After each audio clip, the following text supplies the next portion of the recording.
पाकिस्तान के सबसे बड़े, महंगे और सबसे इंपॉर्टेंट एयरपोर्ट को बलूचिस्तान के विद्रोही खा गए हैं। दरअसल आपको याद होगा कि कुछ दिन पहले पाकिस्तान में बलूचिस्तान लिबरेशन आर्मी ने जबरदस्त अटैक किया था। उसमें 100 के करीब सैनिक मारे जाने की खबरें भी आई थी और उसी के बाद से ये खतरा मंडराने लगा था कि ये जो सीपेक प्रोजेक्ट है, जो कि $65 बिलियन की लागत से पाकिस्तान में तैयार किया जा रहा है, उस पर खतरा मंडराएगा। और ऐसा हो ही गया। जो खबर पाकिस्तान से आई है उसमें बताया गया है कि पाकिस्तान के ग्वादर में चीन एक बहुत ही विशालकाय एयरपोर्ट का निर्माण कर रहा है, जिसकी लागत तकरीबन $200 मिलियन बताई जा रही है। और ये एयरपोर्ट बनने के बाद पाकिस्तान का सबसे बड़ा एयरपोर्ट भी होने वाला है। लेकिन फिलहाल इस हमले के बाद इस एयरपोर्ट का निर्माण रोक दिया गया है, यानी इस एयरपोर्ट का प्रोजेक्ट अब डिले हो चुका है। और यकीन मानिए ये चीन और पाकिस्तान दोनों के लिए बहुत ही बड़ा झटका है, क्योंकि जो ग्वादर बंदरगाह है वो सीपेक प्रोजेक्ट का दिल है और उस प्रोजेक्ट में सबसे महत्वपूर्ण माना जा रहा है एक पोर्ट,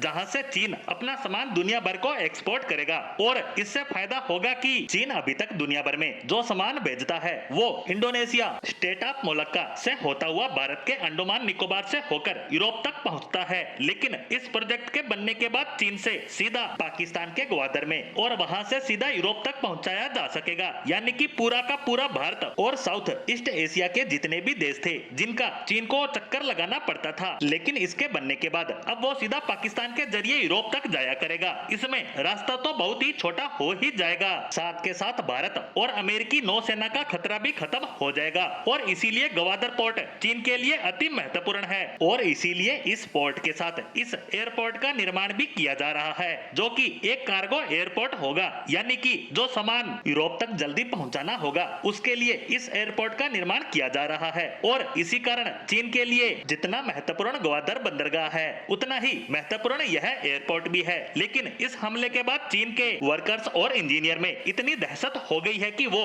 काम करने को तैयार नहीं है, यहाँ तक कि पाकिस्तान छोड़कर अपने देश भाग रहे हैं। और इसीलिए इस एयरपोर्ट का निर्माण फिलहाल के लिए डिले हो चुका है, जो कि कुछ महीनों तक शुरू भी नहीं हो पाएगा। और बताया तो ये भी जा रहा है कि बलूच विद्रोहियों ने ये भी कहा है कि हम इस एयरपोर्ट को भी निशाना बनाएंगे, क्योंकि यह हमारी जमीन पर है और चीन ने बिना हमारी इजाजत के इसे बनाया है। बात सिर्फ यहीं तक सीमित नहीं है, पूरे सीपेक को देखे तो उससे जुड़े पुल, सड़कें, रेलवे लाइन तक का काम डिले हो चुका है। और यह घातक इसलिए है क्योंकि सीपेक का प्रोजेक्ट जब अनाउंस हुआ था तब उसकी लागत $25 अरब आंकी गई थी। लेकिन ये इतना लेट हो चुका है कि 25-65 अरब डॉलर कब बन गए चीन को पता तक नहीं चला। और जितना ये डिले होता जाएगा उतनी लागत बढ़ती जाएगी, यानी यह सीपेक प्रोजेक्ट चीन के लिए स्लो पॉइजन बनता जा रहा है, जिसे चीन छोड़ता है तो भी मरता है और नहीं छोड़ता तो भी।